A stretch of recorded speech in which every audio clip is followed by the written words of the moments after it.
2ஆம் அதிகாரத்தில் 18வது வசனத்தை நாம் வாசிக்கிற போது, ஆதலால் அவர் தாமே சோதிக்கப்பட்டு பாடுபட்டதினாலே அவர் சோதிக்கப்படுகிறவர்களுக்கு உதவி செய்ய வல்லவராயிருக்கிறார். எத்தனை பேர் ஆமென் சொல்லுங்க. அல்லேலூயா. இந்த இடத்துல இயேசு கிறிஸ்துவை குறித்து சொல்லப்பட்ட ஒரு அச்சாரமான ஒரு வார்த்தையை நாம் பார்க்கிறோம். நிறைய பேருக்கு தெரியாதுங்க, இயேசு ஏன் சோதிக்கப்பட்டார், இயேசு ஏன் வாதிக்கப்பட்டார், இயேசு ஏன் பிரச்சனைகளை தனதாக்கி கொண்டார் என்பது நிறைய பேருக்கு தெரியாது. நல்லா கவனிக்கணும். இன்றைக்கு கிறிஸ்தவ வாழ்க்கை என்பது கடினம். உண்மையான கிறிஸ்தவனுக்கு கிறிஸ்தவ வாழ்க்கை என்பது கடினம். பெயர் கிறிஸ்தவனுக்கு கிறிஸ்தவனுடைய போர்வையில் சும்மா மேலோட்டமாக வாழ்கிறவங்களுக்கெல்லாம் பிரச்சனைன்ட்டு நான் சொல்ல மாட்டேன். உண்மையாக கடவுளுக்கு உண்மையாக நீதியாக ஆண்டவருக்கு பயந்து ஆண்டவருடைய வாழ்க்கையில் ஒழுக்கமாய் வாழ நினைக்கிறவர்களுக்கு இந்த உலகத்தில் உபத்திரவங்கள் உண்டு. வசனம் அதுதான் சொல்லுது. உண்மையாக கர்த்தருக்கு வாழ நினைக்கிறவங்களுக்கு உபத்திரவங்கள் உண்டு. ஆனால் வசனம் சொல்லுது, திடன் கொள்ளுங்கள், நான் இந்த உலகத்தை ஜெயித்தேன், சோதிக்கப்படுகிற நீங்களும் இந்த உலகத்தை ஜெயிப்பீர்கள். ஒரு ஆமேன் சொல்லுங்க பார்க்கலாம். எப்பவும் நல்ல ஒரு காரியத்தை நினைச்சிங்க, ஒரு பயங்கரமான ஒரு இடுக்கமான ஒரு நிலை, அடுத்த சூழ்நிலைகளுக்கு கடந்து போக முடியாதபடி ஒரு பிரச்சனை உங்க வாழ்க்கையில் நிறைய போராட்டம், ஒரு கடன் பிரச்சனை, ஒரு உங்களால் ஃபேஸ் பண்ண முடியாத ஒரு நிலையில் இருக்குன்னு நினச்சிங்களேன். நீங்கள் நினைக்க வேண்டியது இதோடைய வாழ்க்கை அவ்வளோதான்றது கிடையாதுங்க. ஆண்டு சொல்கிறாரு, இந்த கடன் பிரச்சனைகளை தாண்டி அநேகருக்கு கடன் கொடுக்கக்கூடிய மனிதனாய் கர்த்தருனை மாற்றப் போகிறார் என்பது தான் உண்மை. ஒரு வியாதியின் பிரச்சனைகளுக்காக போராடினீங்கன்னாக்கா அந்த வியாதியின் பிரச்சனை தான் உங்களுக்கு முடிவு என்பது அல்ல. அந்த வியாதியின் பிரச்சனைகளை நீங்கள் கடந்து அநேக வியாதியஸ்தர்களுக்காக ஜெபிக்கிற தேவனுடைய பிள்ளைகளாய் கர்த்தர் உங்களை மாற பண்ணுவார். ஒரு குடும்ப பிரிவினைகளுக்குள்ளே நீங்கள் இருப்பீர்களானால் அது உங்களுடைய முடிவு அல்ல. அந்த முடிவை கடந்து அநேக பிரிவுகளுக்குள்ளே இருக்கிறவர்களை ஒன்றிணைக்கக்கூடிய ஒரு பாலமாய் கர்த்தர் உங்களை மாற பண்ண போகிறார். ஒரு ஆமேன் சொல்லுங்க பார்க்கலாம். பக்கத்தில் இருக்கிறவங்களுடைய கையெல்லாம் பிடிச்சு சொல்லுங்க பார்க்கலாம். இன்றைக்கு என்னை சுற்றிலும் இருக்கிற எல்லா பிரச்சனைகளுக்கும் ஒரு முடிவை வைத்திருக்கிற தேவன், ஒரு தீர்வை வைத்திருக்கிற தேவன், எல்லாவற்றையும் நான் கடந்து போக பண்ணி அந்த பிரச்சனைகளிலே அகப்பட்டு இருக்கிற ஜனங்களுக்காக என்னை ஜெபிக்கும்படி செய்வார். ராமேன் சொல்லுங்க பார்க்கலாம். ஆண்டுடைய தீர்மானம் எப்பவுமே அதுதான்.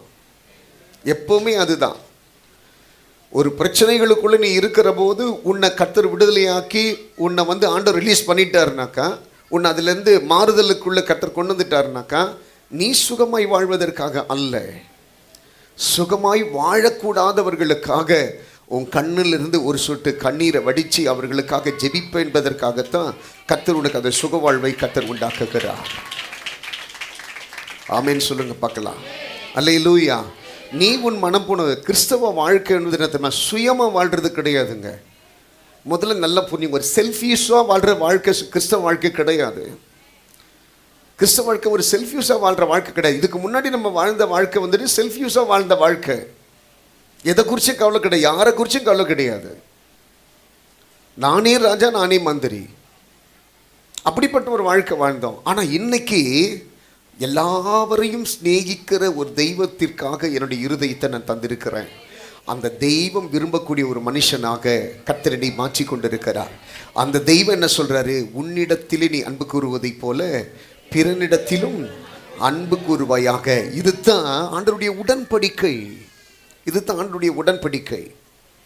இன்றைக்கு கர்த்தர் உன்னை மன்னித்து உன்னை ஏற்றுக்கொள்வாரானால், இன்றைக்கு கர்த்தர் உன்னோடு கூட உடன்படிக்கை செய்வாரானால், அந்த உடன்படிக்கையும் அந்த ஆசீர்வாதமும் நீ வரக்கூடிய நாட்களில் உன் கூட பிரயாணிக்கணும். அதைத்தான் கர்த்தர் எதிர்பார்க்கிறார். ஆமென் சொல்லுங்க பார்க்கலாம். ஆண்டவர் இந்த இடத்துல இந்த வசனத்தில் அழகா சொல்றாரு, நான் சோதிக்கப்பட்டேன். திரும்ப வாசிங்க. அவர் தாமே சோதிக்கப்பட்டு பாடுபட்டதினாலே அவர் சோதிக்கப்படுகிறவர்களுக்கு. பாருங்க, அந்த வசனத்தினுடைய அந்த நுணுக்கங்களை கொஞ்சம் பாருங்க. அவர் சோதிக்கப்பட்டது உண்மைதான். ஆனா யாருக்காக சோதிக்கப்பட்டாரா? யாருக்காக சோதிக்கப்பட்டாரா? இன்றைக்கு சோதனையின் பாதைகளிலே நடக்கிற உனக்காகவும் எனக்காகவும் தான் அவர் சோதிக்கப்பட்டாரா.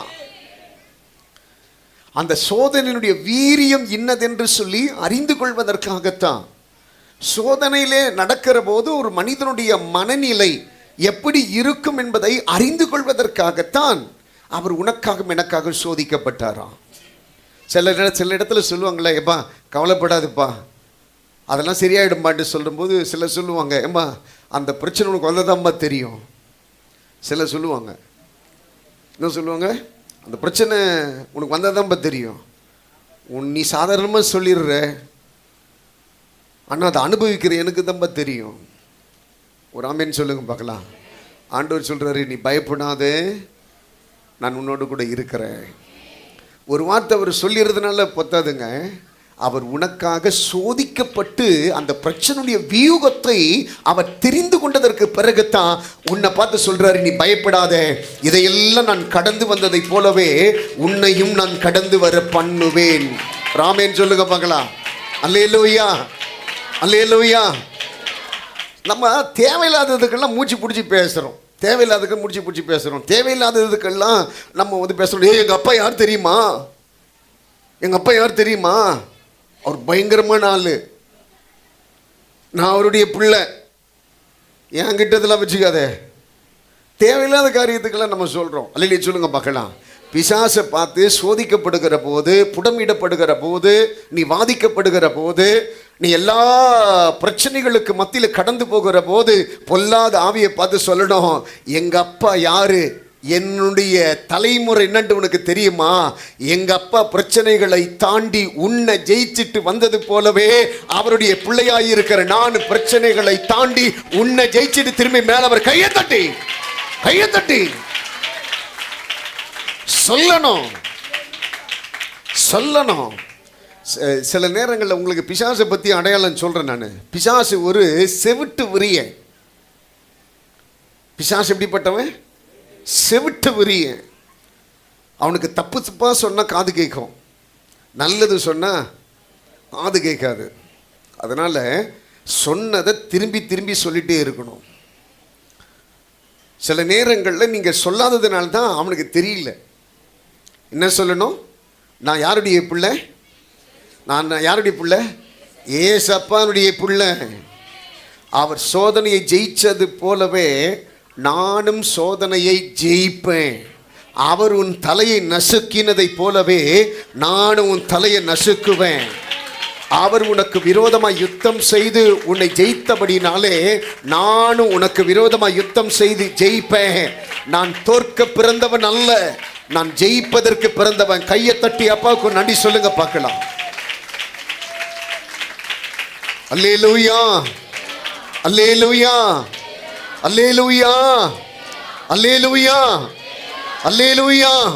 அந்த வார்த்தை அதைத்தான் சொல்லுகிறது. அவர் உனக்காக எனக்காக சோதிக்கப்பட்டபடியினால் சோதிக்கப்படுகிறவர்களுக்கு உதவி செய்வதற்கு அவர் வல்லவராக இருக்கிறாரா? சும்மா சாதாரணமாக அவர் சொல்லிட்டு போகிறவர் கிடையாதுங்க.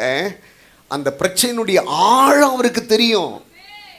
பிரச்சனையினுடைய ஆழம் அவருக்கு தெரியும். ஒருத்தன் கிணத்துல குதிச்சிட்டான், ஓடி வந்து இன்னொருத்தனை காப்பாற்றன்னு சொல்லி கிணத்துல குதிச்சிட்டான். 2 பேரையும் காணோம். 3வது ஒருத்தர் வந்து என்னப்பா அப்படின்ட்டு கேட்குறாரு. எப்போ ஒருத்தன் கிணத்துல குதிச்சிட்டான், அவனை காப்பாற்றுறதுக்கு இன்னொருத்தன் குதிச்சிட்டான் அப்படின்னாங்க. உடனே 3வது சொன்னா, ஏன்பா இந்த கிணறு எவ்வளோ ஆழம் தெரியுமா, இந்த கிணத்துல எவ்வளோ சேர் இருக்குன்னு தெரியுமா, இல்லைப்பா 2வது குதிச்சவனுக்கு நீச்சல் தெரியுமா. எவ்வளோ பேர் நீச்சல் தெரிஞ்சாலும் கிட்டத்தட்ட 15 அடிக்கு இந்த கிணத்துல சேர் இருக்குது. எத்தனை அடிக்கு?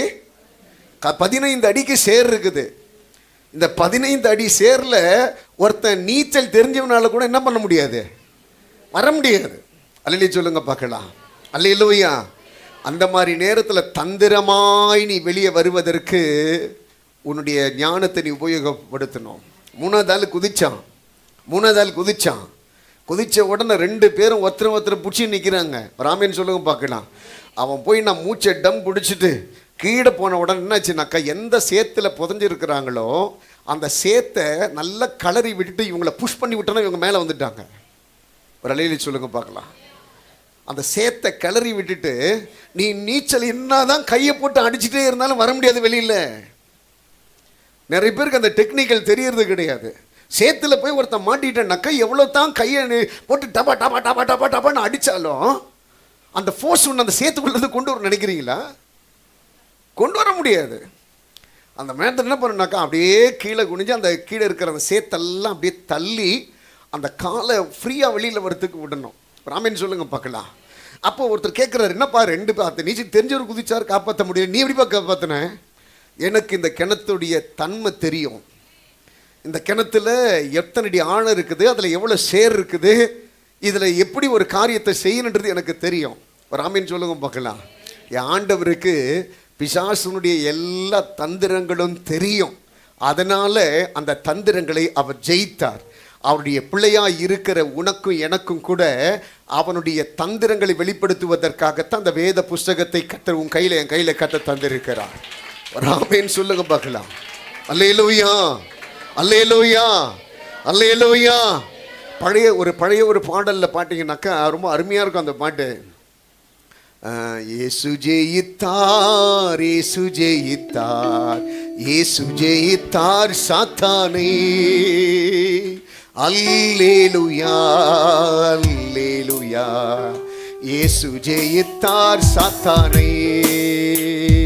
நாமும் ஜெயிப்போம், நாமும் ஜெயிப்போம், நாமும் ஜெயிப்போம் சாத்தானை. அல்லேலூயா, அல்லேலூயா. நாமும் ஜெயிப்போம் சாத்தானை.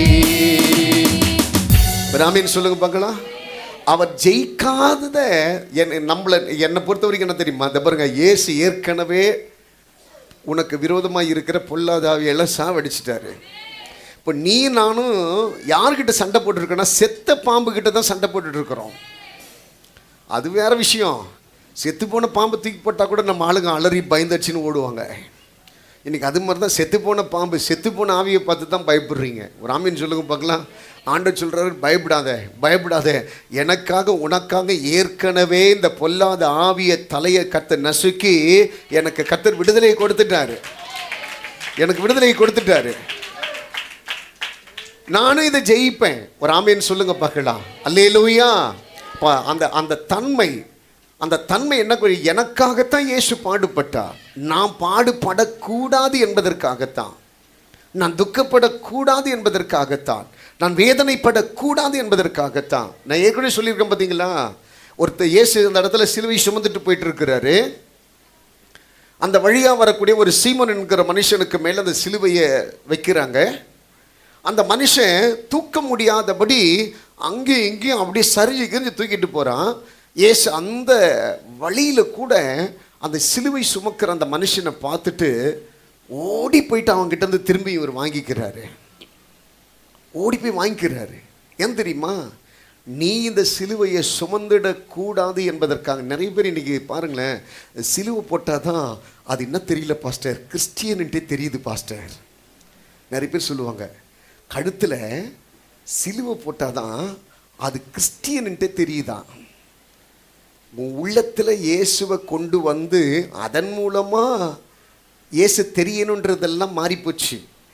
உன் நடத்தின் மூலமாக, உன் பேச்சின் மூலமாக, உன் பழக்க வழக்கத்தின் மூலமாக இயேசுவை சொல்லன்றதெல்லாம் மாறிப்போச்சு.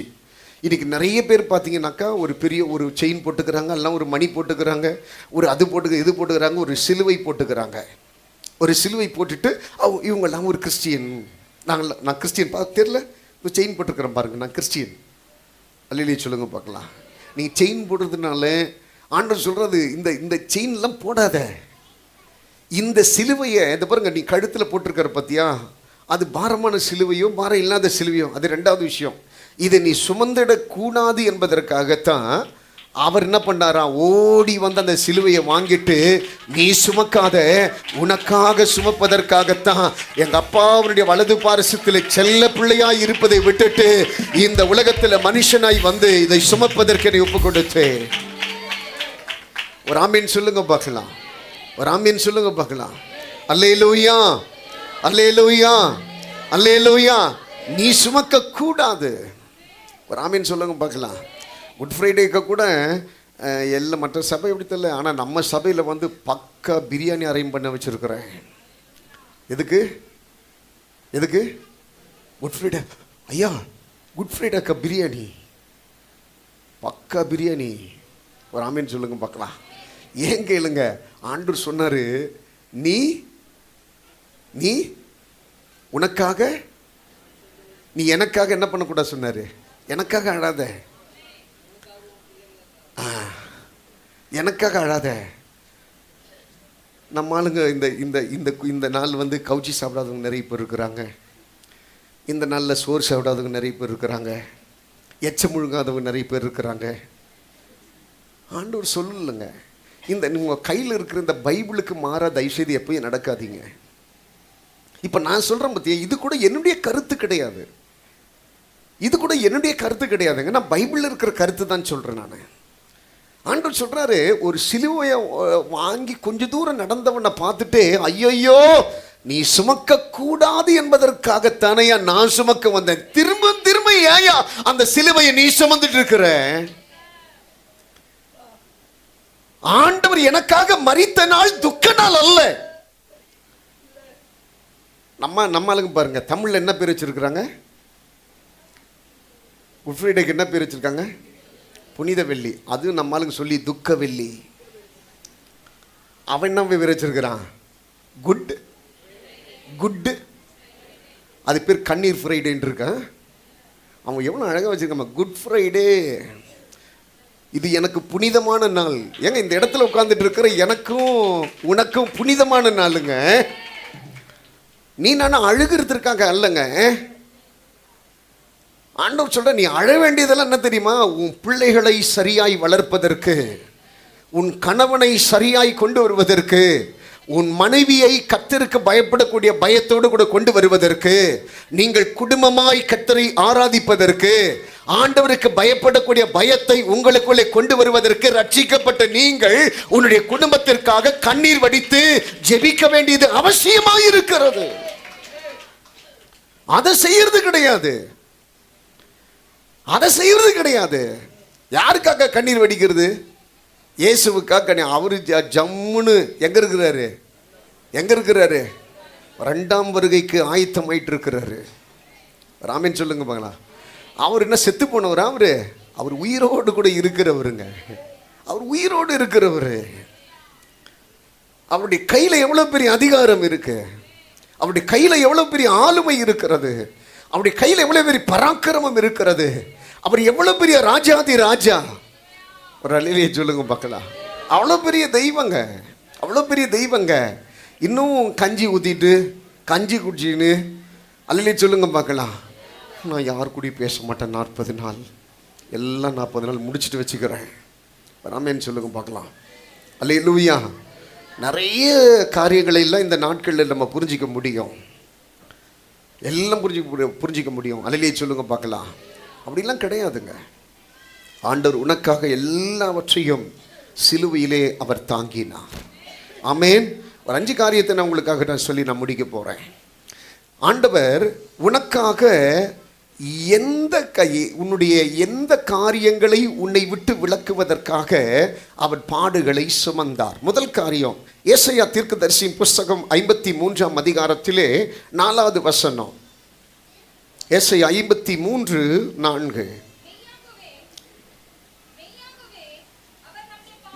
ஏற்றுக்கொண்டு மெய்யாகவே அவர் தமது பாடுகளை ஏற்றுக்கொண்டு நம்முடைய துக்கங்களை சுமந்தார். நம்முடைய துக்கங்களை சுமந்தார். நாமோ அவர் தேவனால் அடிபட்டு வாதிக்கப்பட்டு சிறுமைப்பட்டவர் என்று எண்ணினோம். நம்முடைய மீறுதல்களின் நிமித்தம் அவர் காயப்பட்டு நம்முடைய அக்கிரமங்களின் நிமித்தம் அவர் நொறுக்கப்பட்டார்.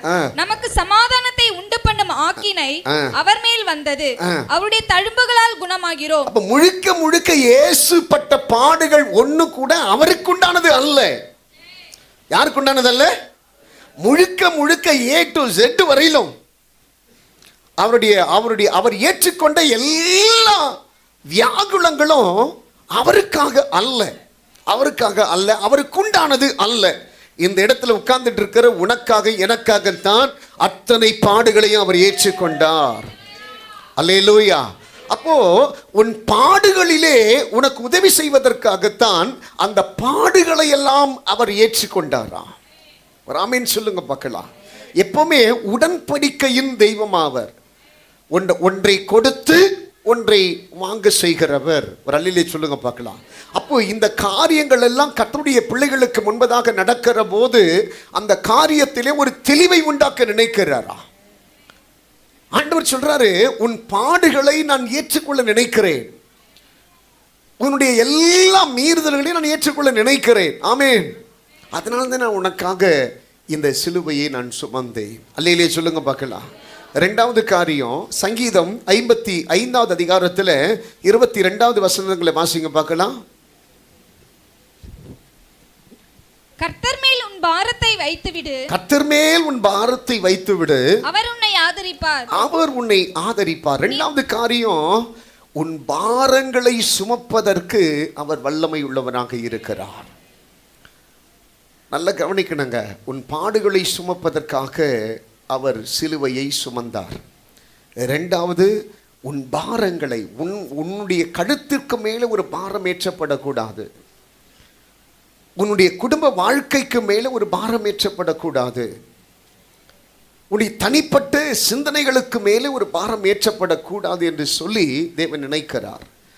ஒரு தாயாக இருந்தாலும் சரி, தகப்பனாக இருந்தாலும் சரி, அல்லது பிள்ளைகளாக இருந்தாலும் சரி, ஒரு குறிப்பிட்ட இலைக்கு மேலே இது எங்கள் அப்பா பார்த்துப்பாரு, எங்கள் அம்மா பார்த்துப்பாரு, அல்லது என் பிள்ளைங்க பார்த்துப்பாங்க சொல்லிட்டு சில பிரச்சனைகளை கொண்டு வந்து அவர்களுக்கு மேலே வைப்பாங்க. கர்த்தர் அப்படி கிடையாதுங்க. கர்த்தர் அப்படி கிடையாது. ஆண்டவர் சொல்கிறாரு, உன் பாரங்களை எல்லாம் அவர் சுமக்கிற தெய்வமாக இருக்கிறார். வசனம் இவ்வளோ அழகாக சொல்லுது பாருங்க. கர்த்தர் மேல் பாரத்தை வைத்து விடு. மத்திய 11:28 அதே போல தான் சொல்லுது. வாசிங்க பார்க்கலாம். வருத்தப்பட்டு பாரம் சுமக்கிறவர்களே, நீங்கள் எல்லாரும் என்னிடத்தில் வாருங்கள். பாரங்களை சுமக்கிறவர்களே எல்லாரும் என்கிட்ட வாங்க, நான் உங்களுக்கு இளைப்பாறுதல் தருவேன். நான் உங்களுக்கு இளைப்பாறுதல் தரேன். எப்படிப்பட்ட இளைப்பாறுதல் தெரியுமா? உனக்காக நான் சிலுவையை சுமந்து, அந்த சிலுவையில நான் உனக்காக சுமந்ததுனால அந்த இளைப்பாறுதலை நான் பரிசா வாங்கி வச்சிருக்கிறேன். அந்த சமாதானத்தை நான் பரிசா வாங்கி வச்சிருக்கிறேன்யா. அது எவ்வளவு அழகா சொல்றாரு பாருங்க. இது நான் தெய்வம் அதனால் நான் ஏற்படுத்தினது அல்ல, நான் கிரயத்திற்கு, நான் அந்த சுமைகளை சுமந்து கிரயத்திற்கு நான் வாங்கி வச்சிருக்கிறேன். அதுதான் தெய்வத்தினுடைய கிருபை பெருசு. ஆமென் சொல்லுங்க பார்க்கலாம். அல்லேலூயா, அல்லேலூயா, அல்லேலூயா. இந்த பட்டிமன்ற பேச்சாளர்ன்ட்டு ஒருத்தர் இருக்கிறாங்க, ஒரு பாத்திமான்ட்டு ஒரு சகோதரி இருக்கிறாங்க. அவங்க அதிகமாக புகழ்ந்து பேசின ஒரு நபர் யாரு கேட்டீங்கன்னா இயேசு கிறிஸ்து தான். அவங்க சமூகத்தில் இருந்து கூட நிறைய எதிர்ப்புகள் அவர்களுக்கு வந்ததான். நீங்கள் பயங்கரமாக அவங்கள என்கரேஜ் பண்ணுறீங்க, இதை படிங்க அதை படிங்கன்னு சொல்கிறாங்க. அந்த அம்மா சொன்னாங்க, பைபிள் என்பது ஒரு தேன் கூடா. ரெண்டாவது இன்னொரு இடத்துல சொன்னாங்க, நிறைய கடவுளோடு கூட பழகக்கூடிய அனுபவம் எனக்கு கிடச்சிது, ஆனால் இயேசு கிறிஸ்துவ மாதிரி ஒரு அன்புள்ள தெய்வம் உலகத்தில் வேறு யாரும் கிடையாது. நாங்கள் இது ஒரு கிறிஸ்தவ பெண்மணி சொல்லலைங்க, கிறிஸ்தவ பெண்மணி சொல்லலை, ஒரு இஸ்லாமிய பெண்மணி சொல்கிறாங்க, பகிரங்கமாக சொல்கிறாங்க. அவங்க சொல்கிறாங்க, நிறைய ஸ்கூலுக்கு, நிறைய காலேஜுக்கு, நிறைய பட்டிமன்றங்களுக்கு போகிற போது சொல்கிறாங்க, நீங்கள் பைபிளில் இருக்கிற அந்த நல்ல அந்த பழமொழிகள் எல்லாம் படிங்க, அது வேறு எந்த இடத்துலையும் கிடைக்காது. ஆனால் நமக்கும் தான் இதனுடைய மகிமை நமக்கு தான் தெரியல, இதனுடைய கனம் நமக்கு தெரியல, இதனுடைய பசுமை நமக்கு தெரியல. ஆண்டவர் சொல்கிறாரு, நீ எவ்வளவு பெரிய பாரம் தலைக்கு மேலே இருந்தாலும் அதை சுமக்கிறதற்கு ஒருவர் இருக்கிறார் என்பதை அறிந்து கொள். என்னை பொறுத்த வரைக்கும் அந்த நம்பிக்கை எனக்கு அதிகங்க, எனக்கு அந்த நம்பிக்கை அதிகம். என்னை சுமக்கிறதற்கு ஒரு தெய்வம் இருக்கிறார், என்னை நடத்துகிறதற்கு ஒரு தெய்வம் இருக்கிறார், என் கூட இருந்து என்னை ஆசீர்வதிப்பதற்கு ஒரு தெய்வம் இருக்கிறார். அல்லேலூயா, மூன்றாவது காரியம் 1 யோவான் முதல் அதிகாரத்தில் 7வது வசனம் வாசிங்க பார்க்கலாம்.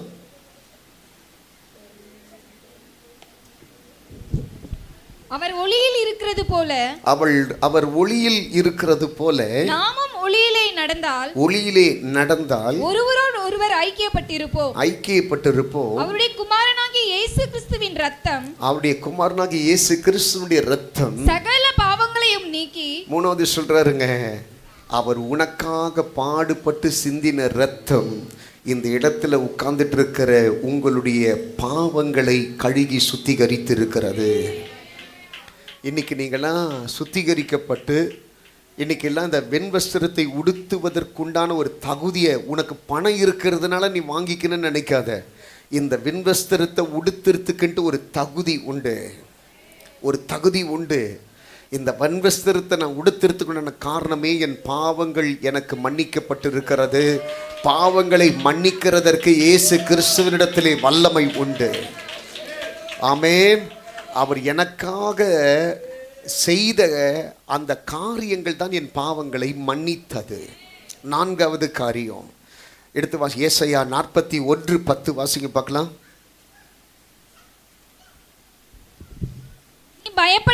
நீ பயப்படாதே, நான் உன்னுடனே இருக்கிறேன். 4வது காரியம் ஆண்டவர் சொல்லக்கூடியது என்ன கேட்டீங்கன்னாக்கா, எக்காரணத்தை கொண்டு பயம் என்கிற ஆவி உன்னை அடிமைப்படுத்தி விடாதபடி பயத்தை முறிப்பதற்காக.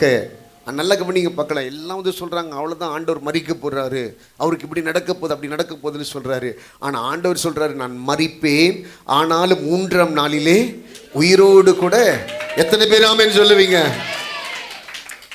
நான் இப்போ கூட உங்ககிட்ட சேலஞ்ச் பண்ணுறேங்க, யாராவது ஒருத்தரை சொல்லுங்கள், நான் செத்து போகணும் 3ஆவது நாள் உயிரோடு வருவேன்ட்டு யாராவது சொல்லுங்கள். சும்மாவாவது சொல்லுங்களேன். நிறைய இடைப்பட்ட நேரத்தில் வந்து நிறைய பேர் சொன்னவங்கெல்லாம் இன்னைக்கு வரையிலும் ஒரு புல்லு கூட முளைச்சது கிடையாது. அல்லையிலே சொல்லுங்க பார்க்கலாம். அல்லையில இது சரித்திர சான்றுங்க. இது சரித்திரம் வரலாறு சொல்லுது. ஒரு ஆமேன் சொல்லுங்க பார்க்கலாம். இந்த வரலாறு சொல்லுகிற பாதைகளை நாம் அறிந்து கொள்ள வேண்டும். அப்போ ஆண்டவர் சொல்லுகிற 4வது காரியம், உனக்குள் இருக்கிற பயங்களை மாற பண்ணுகிறதற்காகத்தான் இயேசு பாடுகளை ஏற்றுக்கொண்டார். ஆமென். அல்லேலூயா, அல்லேலூயா, அல்லேலூயா.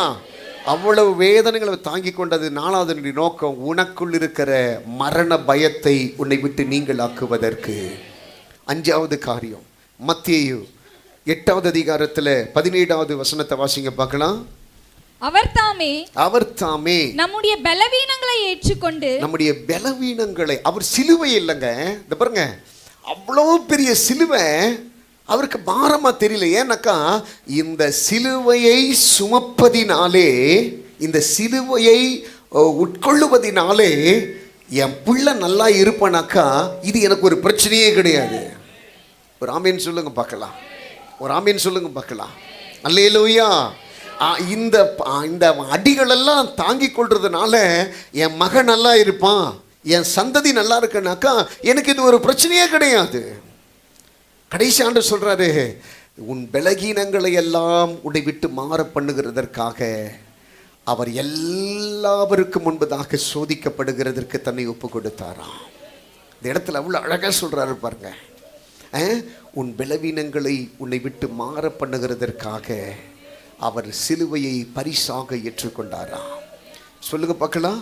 1, உன் பாடுகளிலே உனக்கு உதவி செய்வதற்காக அவர் சோதிக்கப்படுகிறதற்கு தன்னை ஒப்பு கொடுத்தாராம். 2வது, உன் பாரங்களை சுமப்பதற்கு அவர் சோதிக்கப்படுகிறதற்கு விட்டு கொடுத்தாரா. 3வது, உன் பாவங்கள் மன்னிக்கப்படுகிறதற்கு அவர் சோதிக்கப்படுகிறதற்கு விட்டு கொடுத்தாரா. 4வது, உன் பயங்களை உன்னை விட்டு நீங்க பண்ணுகிறதற்கு அவர் சோதிக்கப்படுகிறதற்கு விட்டு கொடுத்தாரா. 5வது, உன் பலவீனங்களை எல்லாம் உன்னை விட்டு நீங்க பண்ணுகிறதற்கு அவர் சோதிக்கப்படுகிறதற்கு விட்டு கொடுத்தார். எல்லாரும் அப்படி கண்ணை மூடுங்க பார்க்கலாம். எல்லாருடைய கண்ணை மூடுங்க பார்க்கலாம். ஏன் இந்த பாடுகள் உனக்காய்தானோ எனக்காய்தானோ சொல்லுங்க பார்க்கலாம். ஏன் இந்த பாடுகள் எனக்காய்தானோ, எனக்காய்தானோ.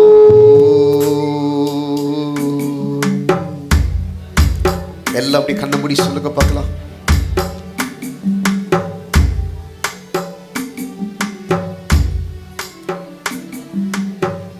இல்ல கண்ண மூடி இப்படி முழங்கால் பண்ணிடுங்க பார்க்கலாம். ஸ்தோத்திரம். எல்லாம் அப்படி கண்ண மூடி முழங்கால் பண்ணிடுங்க பார்க்கலாம்.